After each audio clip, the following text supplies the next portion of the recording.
My name is H. Sterling Burnett. I'm a senior fellow with the Heartland Institute. Thank you very much for joining the program here today, Dr. Burnett. And we're talking today about, I guess it's called ACE, the Affordable Clean Energy, the EPA, their latest ruling, I guess, their latest policy or removal of it, restructuring. What is the right way to phrase what happened over the last couple of days? Of course, that's why we're bringing in Dr. Sterling Burnett to dissect this a little bit and talk about what the new policy is going forward. How are you today? Doing well. So what they did is this. It's a two-step process. First, last year, they rescinded the Obama administration's Clean Power Plan. But they couldn't just rescind it, because the Environmental Protection Agency has determined that carbon dioxide poses a threat to human health and environment. I think that that's a mistake. I think they had little justification for doing it, and cases challenging that are going forward in court. But absent rescinding that determination, the Trump administration couldn't just pull the Clean Power Plan. They also had to offer something of their own in its place, which is what they did yesterday, the ACE rule, the Affordable Clean Energy Regulation. So they published the final notice, and it is appreciably better than the Clean Power Plan. There's no question. It will save money. It will not force the closure of as many coal plants, because it does not basically direct states to stop using coal, to replace coal with renewables and a little bit of natural gas. Instead, it sort of offers a suite of technological fixes that would allow coal power plants to upgrade their facilities, to improve their efficiency, their heat rate, and thus continue operating. Much less costly, but it does impose some cost. And in the current environment, where coal companies, where utilities are closing many of their coal plants already because the government is funding, big government is giving big dollars to renewable energy sources and the construction of new facilities, it's still going to put some marginal plants out of business. And it's unnecessary, because carbon dioxide is not a pollutant. How much is natural gas playing into this? Because you mentioned it briefly. Tony Clark, when he was in charge of FERC, he mentioned that natural gas and coal were going to be tied together in the foreseeable future. Talk to me a little bit about that relationship and how it's going how this is going to impact the industry itself. Well, the ACE rule will. The ACE rule doesn't have a lot to do with natural gas. CPP did specifically allow some natural gas to replace coal. It's cleaner burning as far as, almost all emissions. But coal with current technologies is just not dirty by any means. But because I think the administration figured there's around $200 and something million, maybe $400 million in cost by implementing these upgrades that the coal plants in various states will have to do. There are some coal plants that, rather than under the Clean Power Plan, that would be replaced, would have been almost mandated to be replaced with wind and solar, which are much more expensive. They will probably still go out of business, as they're already doing, and being replaced with natural gas. Natural gas is the fastest growing as an amount of electric supply, not the percentage-wise. Wind and solar that get big subsidies, as a percentage, are growing faster, but they're starting from a much smaller base, and there's still a much smaller amount. So natural gas will benefit probably a little bit from this rule, because there will be some coal plants that will close, and instead of being replaced with more expensive wind and solar, they'll probably be replaced with natural gas, which is also more reliable. The virtues of coal, nuclear, natural gas is that they are reliable and they are dispatchable. In other words, they can be dispatched, plant and turn it back on in minutes and get natural gas electricity flowing. So they have a lot of benefits that wind and solar don't, because they are dependent upon nature. If nature plays along, then you've got power from them. And if it doesn't, if it's windy, if it's nighttime, if it's not windy enough, you have trouble from wind and solar. Do you mind if we sidebar for just a second away from the ACE and get into the wind and solar and the natural gas for a couple minutes? Sure, no. So one of the conversations that we've just started over the last, 2 months, 3 months, is just how the wind and solar industry really has, if you were to give them a grade, they'd probably have a failing grade. The amount of subsidies that have gone into that industry and what they said that they were going to do as a goal, I don't think they've achieved yet. Is that a fair statement? Or talk to me about what kind of letter grade would you give them over the last 20 years of, pumping subsidy dollars in there? Okay, let's be clear. It's not 20 years. We've been pumping subsidy dollars to wind and solar since the 1970s.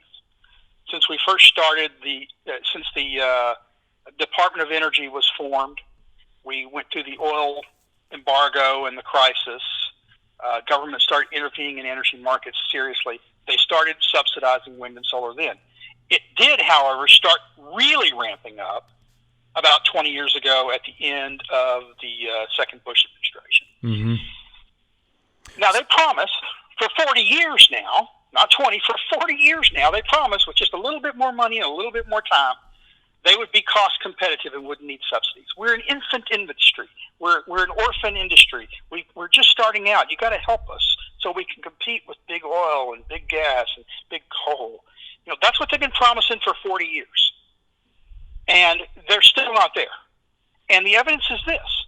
Every time the production tax credit lapses for wind energy and for solar energy, despite the fact that many states have mandated, have required, regardless of the cost, you got to use wind and solar, and seen their prices skyrocket since then.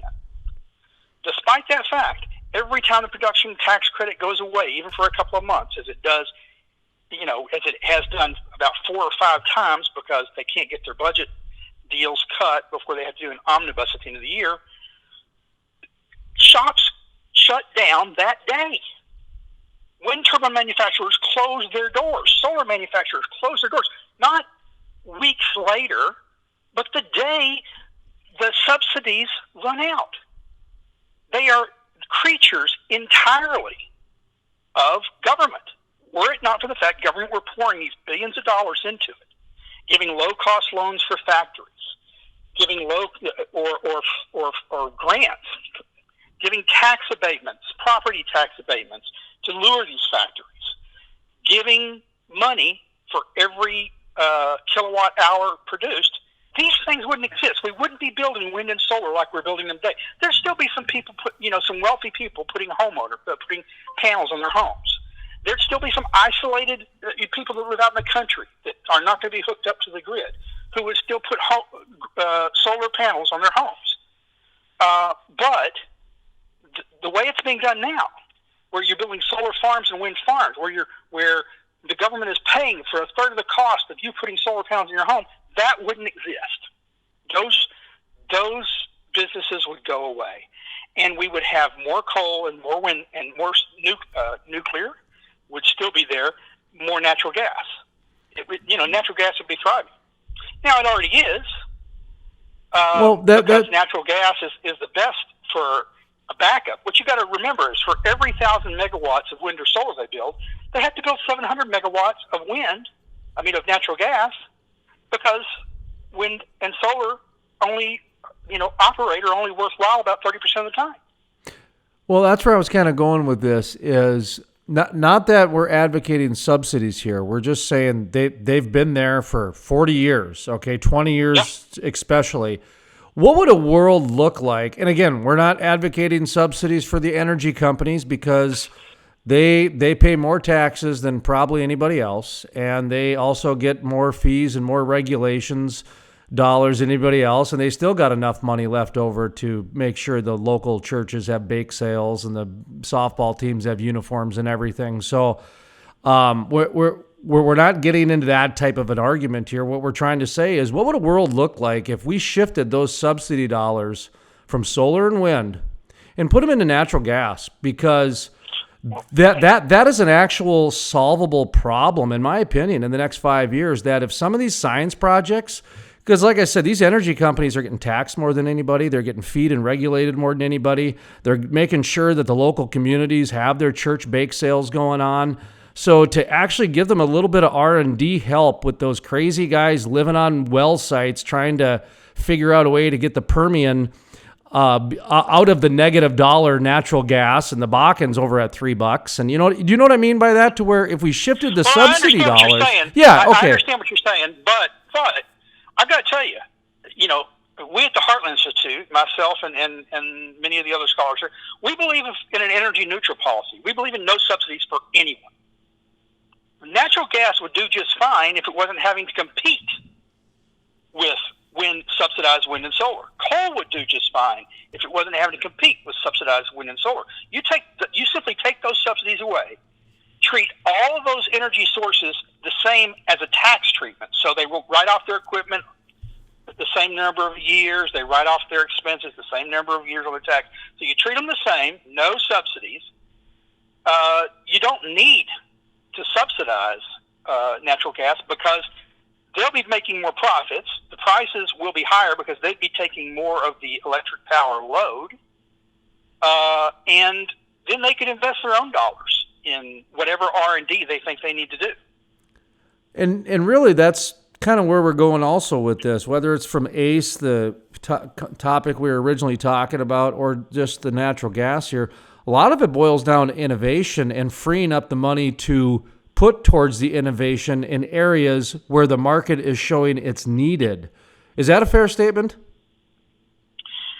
Yeah, where the market's showing it's needed. That's the whole point. Is there is no market. There was no evidence the market was demanding wind and solar power. We weren't running short of electricity before they started subsidizing wind and solar power. We weren't having blackouts. In fact, the blackouts and brownouts that California have experienced came as they were forcing more wind and solar and renewables onto the grid and taking coal off the grid. And then they complained that natural gas companies were causing their price spikes. They weren't. It was the way their regulations were strangling energy supply by dictating market supply. So there was no market demand. The creation of wind and solar is completely government demand. And I have confidence. Just like, the government didn't create the fracking revolution. That was innovation in the natural gas industry. When I give you a little story. So in the early to mid-2000s, as you know, natural gas prices were going through the roof. I think they peaked around $14 a million BTU. At that time, there were predictions that we only had enough natural gas for the next 60 years. And, I was arguing at the time, well, yeah, but there's a lot of gas on government land, and government's, not letting us get to that. And so I was interviewed by somebody who said, well, what do you think? It's $14 a million BTU. Is this the permanent state of affairs? And I said, oh, no. The market will respond. I am confident that within a couple of years, we'll be down to $9 per million BTU because the market will respond. Well, I didn't see the fracking revolution, and almost nobody else did. But the industry discovered it. And now, where is it at? $2.50 a million BTU or less? I was thinking $9 would be the new norm. $8 would be the new norm. Even I, who was an optimist, I think, couldn't foresee technological change once the market was allowed to compete. Demanded innovation. And I think the industry will innovate without subsidies. In fact, one of the things probably holding back wind and solar are the subsidies. Because if the government says, we're going to give money to this technology, this specific technology, these kind of turbines, these kind of solar panels, even if you've got a better mousetrap, if that's not the one that's getting the subsidies, both the government money is going to the older technology, the existing technology, who doesn't want the competition from new startups, and private dollars follow government dollars. They say, look, if government's going to back this, we're going to get our money into it. So innovation dries up in those industries.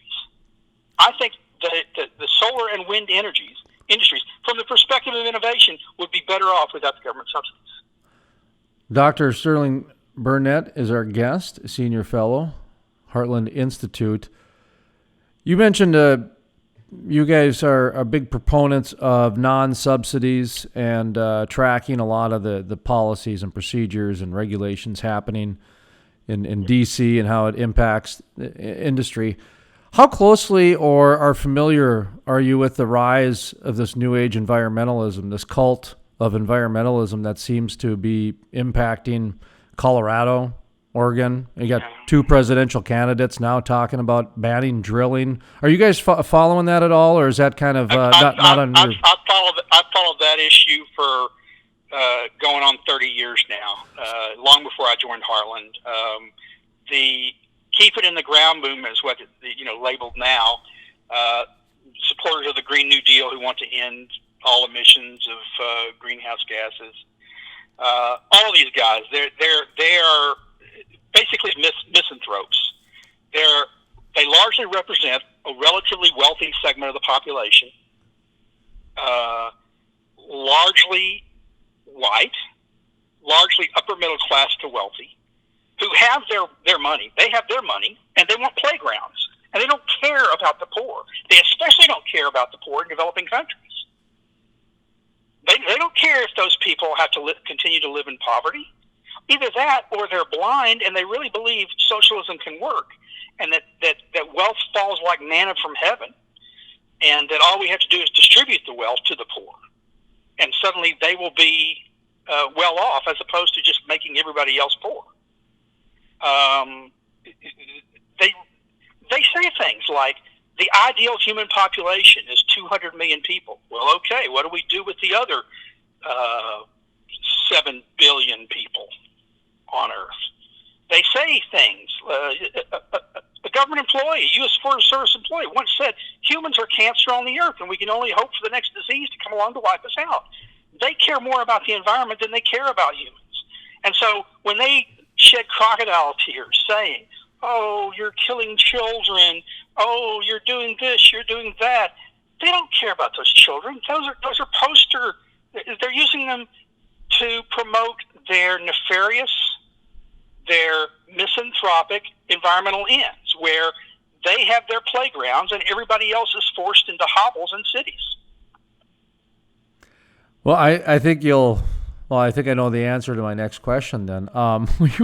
We've been making the claim on this program, and like I said, we primarily are a non-political program, but we've been tracking this environmental rise, this cult of environmentalism for about 7 years pretty handily, to where, the DAPL, the Dakota Access Pipeline protest, you've got the Colorado happening, like I said, all the way to Bernie Sanders, Elizabeth Warren now, to where it's here. It is a ideology that is influencing a lot of day to day, but our position is this, and we're actually trying to be really factual here, which is today's protester does more texting and trolling and drinking Keurig coffee than they do actually trying to save the planet. And the oil and gas industry is actually doing more investment-wise and action to save the planet than the average environmentalist. What do you make about that comment that we have? It's a similar case for the animal rights activists. Hunters spend more dollars actually protecting habitat and actually preserving species than PETA and the Humane Society combined. You wouldn't have wildlife agencies were it not for $100. And PETA tries to undermine all these things. Well, the same is true for these radical environmentalists who want to get rid of fossil fuels. The funny thing is, as an experiment, if I was a parent, and I'm not, if I were blessed with children, and my child came home and said, we need to get an electric car, we've got to stop using fossil fuels, we're destroying the Earth, I would say, okay, hand me your iPhone.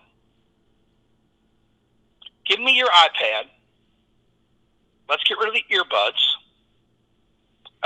We're cutting off the whatever gaming system you have, because they are all charged through electricity.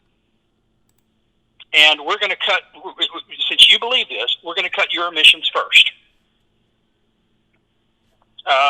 When it came time to go to school the next day for little Johnny or little Susie, I'd say, get walking, because I'm not driving my car. That would spew carbon dioxide emissions. I just make them, I would let kids know that are being led astray. Your lifestyle depends on the very things you're complaining about. Well, one of the things... You can't text. You can't talk. You can't Facebook or WhatsApp or whatever without electricity that's largely and primarily provided by fossil fuels.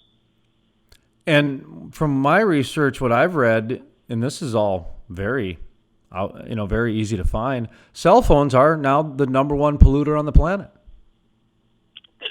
In a number of ways. I mean, you got to remember, every cell phone, every iPad, all these great gaming systems, everything, they rely on something called rare earth elements, which we in the U.S. don't produce. We're almost 100% reliant on China for the rare earth elements for these products.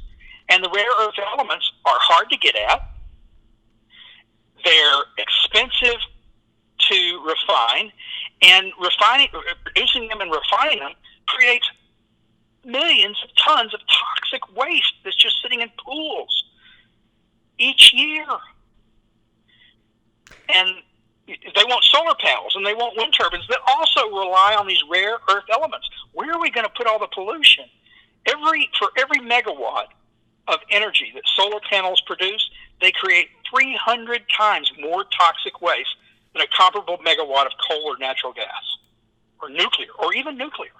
So you got to confront kids with these facts, and if they don't buy it when you tell them, take away their electronics and say, okay, we're going to start with you first. You think we need to do without this kind of stuff? You go first. My suspicion is they would quickly find, suddenly I'm less concerned about the climate, and I'm more concerned that I can't text my friend or get on Facebook. That's without a doubt. And the other part of the research, too, is the data centers. That every text and every email and every website, it takes the power at the data centers in order to do that, and the amount of energy that goes into that as well. So the amount of layers I've seen where cell phones are just the biggest polluter. Then, of course, when you look at the new age environmentalists, that's basically what they do. They text and they troll. That is their new way of doing business. So I laugh because they're the number one polluter on the planet now, these environmentalists. All these data centers, think about this. I don't know if you've ever been. We used to have, when I worked in an office, we used to have a room that was just devoted to our drives, our hard drives, our data storage. Like the server, sure. Yeah, the server rooms. All the servers were in one room. And if the air conditioning went out, that room got hot fast. So we're running air in there. In the middle of winter, we're running air in there. We may be running heat everywhere else, but in the server center, we're running air conditioning. Now, in Texas, in the middle of summer, air conditioning ain't cheap. So think about these huge, I'm talking about one room in one office. Think about these huge data centers that are serving multiple states. Huge buildings with these servers running that have to be air conditioned to keep cool, so the servers just don't literally fry themselves. It's amazing. Now, a lot of them, Google, it has installed a lot of solar panels at taxpayer expense. We paid for it, just like we gave them the tax dollars to build these server centers and the tax abatements to build these server centers. But now they say they're using solar power, but guess what? They ain't using solar power at night. On a cloudy day, they're not running on solar power. In fact, they're never really running on solar power. Solar power is always a supplement to the system because you can't rely on it. You have to have that power 24 hours a day. Now, they could try solar and battery backup, but battery backup is almost the most expensive source of energy you can have. And then you'd have to build entire buildings just filled with nothing but batteries that use toxic chemicals and materials in their creation. So it's, when I hear people talk about green energy, we need green energy, we need clean energy, I confront them. I say, if by a form of energy, you mean a form of energy that produces no environmental impact whatsoever, no green energy exists, because every energy source has some environmental impact. So what you need to do is an apples-to-apples comparison on air quality, on water quality, on the impact on wildlife, on the impact on land, habitat, and then you make your comparison. But you can't just say wind and solar because they don't use fossil fuels or green. No. They have an environmental impact too. Ask the millions of birds and bats killed by wind turbines each year, which one Sierra Club scientist called the Cuisinarts of the air, or the desert tortoises that are being affected by solar farms out in the middle of their desert. Are you familiar with Harry the Dirty Dog, that old book? Children's book. Oh, you mentioned you have kids, so you probably aren't. It's a story that kids for 40 years have been read, and Harry goes and gets dirty from the coal plant and playing in the crude oil plant, that sort of thing. And so for 40 years, kids were bred to believe that, this dirtiness. And I remember the first time I went to Pittsburgh. Oh, Pittsburgh's a gorgeous city, and I was expecting this smog, this dirty industrial steel type place, and Pittsburgh was great. So the energy industry has done a fantastic job of cleaning their technology with the innovation. We've mentioned that earlier, from the coal plants becoming extremely clean to, you take some of the new refineries that are just doing state-of-the-art clean energy. Now, the reason I bring that up and I preface it like that is because there has been a change in the way government has run and the way that the energy industry has done things, to where, is it time the energy industry reinvents how they do public relations? Because the Harry the Dirty Dog and the way that they've been, doing government relations for so long, and now, you've got these Trojan horses like what happened in Colorado and recently in Oregon, they just passed a similar one with the Senate. And just, it seems like the government kind of is not as collaborative as it was before with the oil and gas industry, to now it's like a war type of a thing. My point is, should they reinvent PR is where I'm going. I don't know. I can't speak to PR. Yeah. I'm not a marketing guy. I'll say this. I think for far too long, rather than fighting, they've tried to get along. I mean, they spend millions of dollars supporting environmental groups that are trying to kill them. They give money, hoping to buy them off. They say things like, we're clean too. We're good guys. Rather than going out and not defending, because they shouldn't have to defend themselves. Rather than going out and saying all the good things our energy system does, how it provides the food on your table every day, how it doesn't get to market without the tractor trucks, without the tractors themselves, without the fertilizers and the fuel, with saying you don't live without our product. We're not bad guys. We're good guys, and we're tired of trying to say, "Oh, we're good too." Paying off Sierra Club, paying off the Natural Resources Defense Council, hoping that if you give them money, they'll stop attacking you. They won't. They're like. I don't know. I just think it's like Congress asked. Imagine you're on. You're testifying before Congress, and a congressman asks you, "Have you stopped beating your wife yet?" And your reply is, you're already in a bad spot because it implies that you beat your wife, even if you don't. Now, you can respond, "I don't beat my wife, sir," and I won't dignify that with an answer.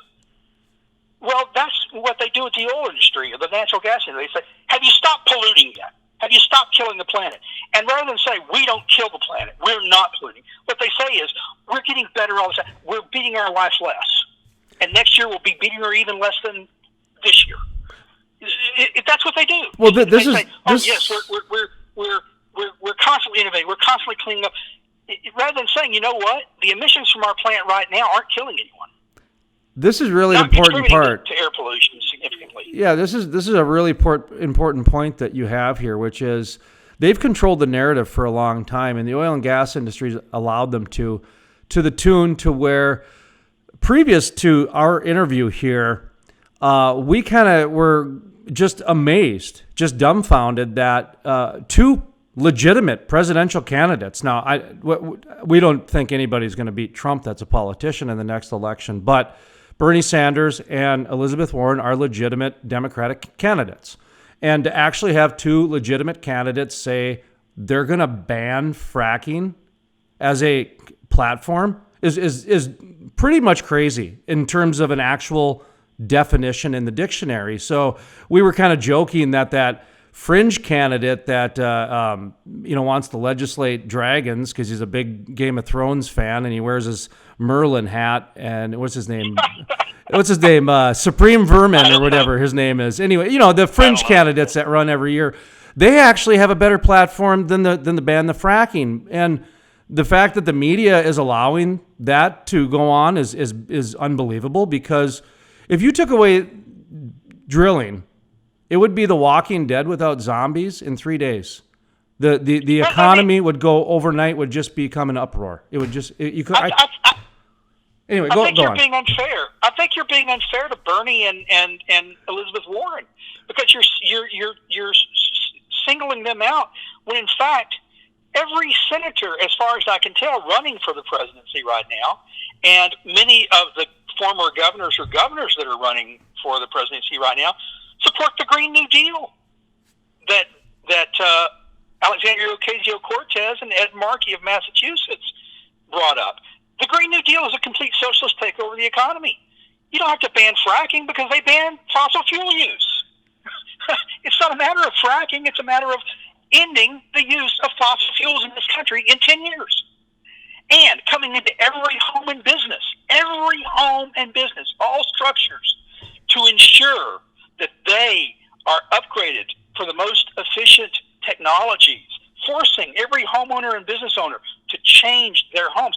And for some of these homes, they're just going to have to be knocked down because they can't be upgraded in that fashion. 400-year homes that have been around since the late 1600s, early 1700s on the Northeast coast, you're not going to make them energy efficient that way. So you just knock them down. Buildings, you just knock them down. This is their goal. This is their platform. So it's not just Bernie and Warren. It's the vast majority of the candidates, because anyone who supports the Green New Deal is going much farther than banning fracking. They're banning the use of fossil fuels entirely. And you said in 10 years, the Green New Deal is supposed to phase out? By 2030. By 2030. That's not even possible. That's in the plan.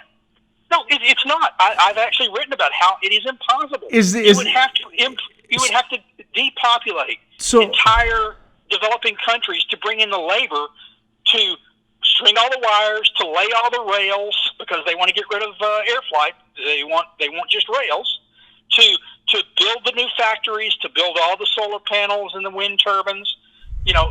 There's not enough labor here, even with all the oil and gas workers and coal workers you put out of business. So is this what I've had a few off the record conversations over a few highballs at the lounge later at night, where they're talking about how this Green New Deal is basically rolling the dice that the exponential history behind Silicon Valley is going to find its way into the solar and wind industry in order to make this happen. Otherwise, it's not going to happen. Do you understand what I just meant by that? To where I understand what you're saying, but I just think it's not enough. And that's not even enough. That's next to impossible off of sheer physics. Think about that's it. It's the sheer physics. It took 400 years to build the housing, the present state of housing in this country. In 10 years, we've got to remake it all. It took 100 years to build the transportation infrastructure, the roads, the electricity infrastructure, the wires, the sewage infrastructure, the pipes. It took 100 years. We got to do it all over in 10 years. That's the Green New Deal. So out of North Dakota, and they're not going to use nuke. They don't want nuke either, even though nuclear is reliable. The waste could be stored in one single location if politicians would get off their butts and allow it to be stored there. It's crazy. And yet, like I said, it's not just Warren and Bernie. These guys are out there on the campaign trail. Cory Booker, Klobuchar, pick your Senate candidate that's running for president, Kamala Harris. They all support the Green New Deal. Now, what's funny, I want you to think about this. What's funny is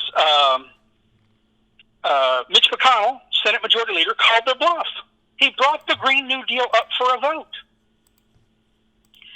And you know what happened?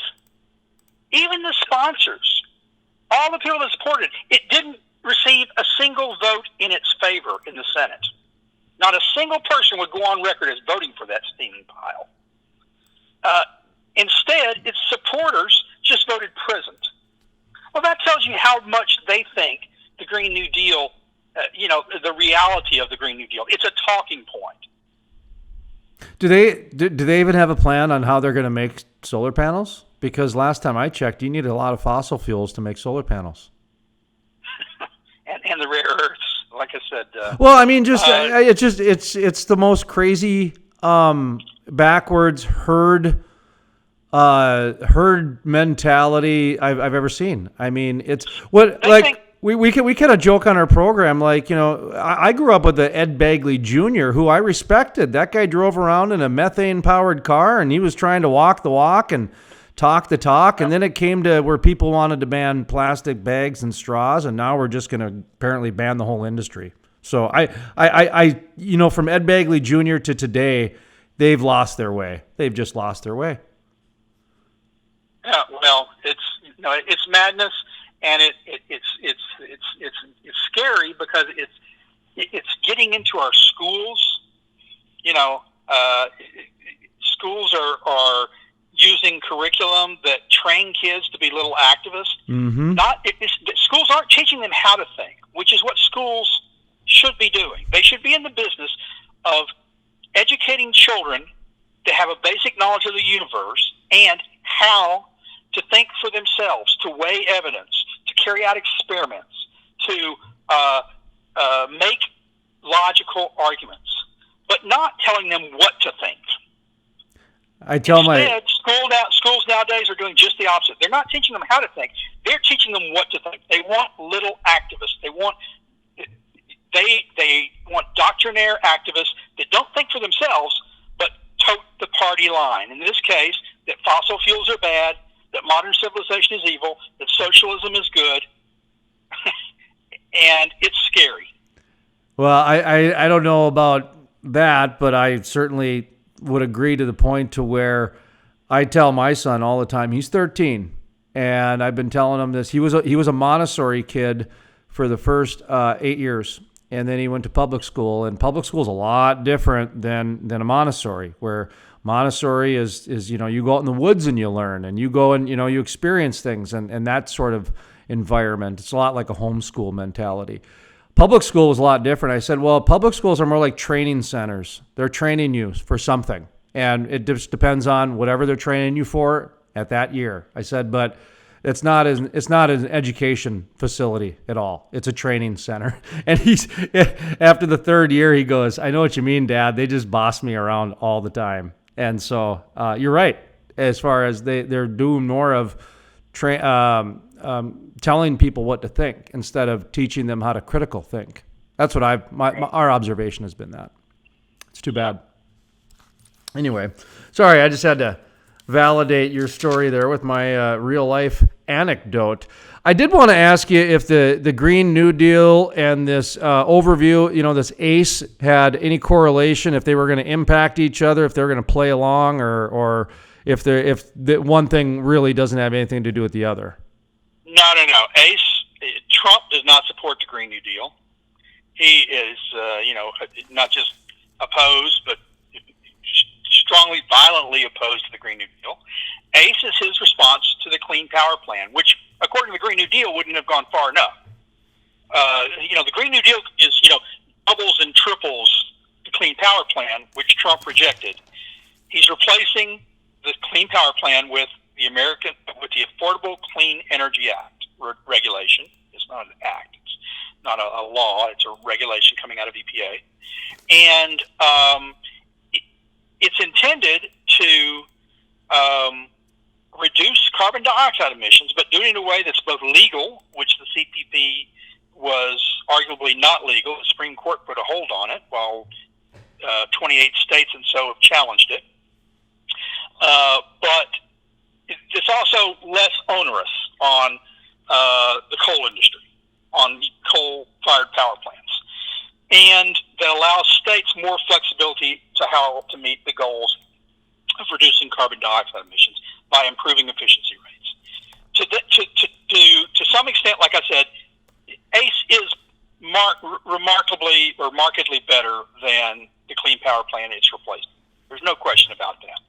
It's less costly, it's less onerous, it's probably legal. It'll be challenged, but I doubt that it will be successfully challenged, at least by people opposed to it because they support the Clean Power Plan. There are people on my side who may challenge it for other reasons. Whether they'll be successful or not, I don't know. But it still imposes new cost on industry, and that's going to hurt. And it's for, as far as I can tell, based on my assessment of the science, for no good reason, because carbon dioxide is not a pollutant. When I exhale, I'm not polluting. The trees thank me for it. The grass thanks me for it. The animals that rely on the trees and the grass and the flowers thank me for it. And the crops, the record crop yields that we set year over year, are thankful for it. We're greening the earth as we increase carbon dioxide. A lot of people don't realize this, but this is just a fact. You can check your whatever scientific history you want to look at. During the middle of the last ice age, carbon dioxide levels in the atmosphere reached about 180 parts per million. Over millions and billions of years, we've slowly been drawing down the carbon dioxide of the atmosphere. Sometimes in the past, it's been 5,000 parts per million or more. We were down to 180 parts per million. At 150 parts per million, plants can no longer photosynthesize. In other words, they die. And when plants die, we all die. So we came out of a little ice age, and CO2 levels rebounded up to 280 parts per million. And since that time, we've added about 130 parts per million, 140 parts per million. I think we're 405 parts per million now. That is not destroying the planet. Dr. Sterling Burnett is our guest. Just kind of wrapping up here, we're talking a little bit about the kind of reactions to the ACE, the new, and that stands for Affordable Clean Energy Regulation Rule. Okay, Affordable Clean Energy Regulation Rule. Dr. Burnett is he's a senior fellow with Heartland. And how long you been with them? It will be 5 years in August. Okay, and you do the environmental policy and managing editor of the Environmental Climate News. Is that still the case down there? Yep, I'm the managing editor of Environment and Climate News, and we publish a weekly newsletter called Climate Change Weekly, 3 times a month that I'm in charge of. And can anybody sign up for it? Give that thing a plug. Maybe there's some people that might want to. www.heartland.org. Go to our website, sign up for that. Sign up for the Environment and Climate News, for Climate Change Weekly, and if you're interested in matters beyond energy and environment, if you're interested in budget and tax issues, if you're interested in healthcare issues, if you're interested in constitutional issues, sign up for our other newspapers and newsletters. And you mentioned that you guys are primarily, or not primarily, but one of the things that you guys strive for is no subsidies. Talk a little bit about what Heartland Institute does for a minute or two. Well, we're a nonpartisan nonprofit based in Arlington Heights, Illinois, and we try and promote innovative private sector solutions to public policy problems. We try and show how markets solve problems We analyze existing laws to see whether they, to some extent, are legal, but more importantly, whether they make good sense, whether they're reaching the goals that they were intended to reach when they were enacted, whether they are doing so efficiently, or whether they could be fixed to solve those problems in a more efficient way, and to show how the private sector could solve a variety of problems that government doesn't need to be involved with. And just kind of some final thoughts here as we wrap up the interview, Dr. Sterling Burnett. What do you want people to walk away from about this, this affordable clean energy regulation? Well, like I said, when environmentalists heard that Trump was rescinding the CPP, they fell to the ground, frothing at the mouth, howling at the moon, saying, "Oh my God, it's the end of the world. He's going to kill children. He's going to kill us all. He's trying to destroy the planet." Trump doesn't want to destroy the planet. He wants his children and grandchildren to have a better place to live, just like everybody else does. And the Clean Power Plan would have resulted in greater economic harm and more premature deaths than the ACE rule does. The American the Affordable Clean Energy Rule will save lives. It will not cost as much as the Clean Power Plan.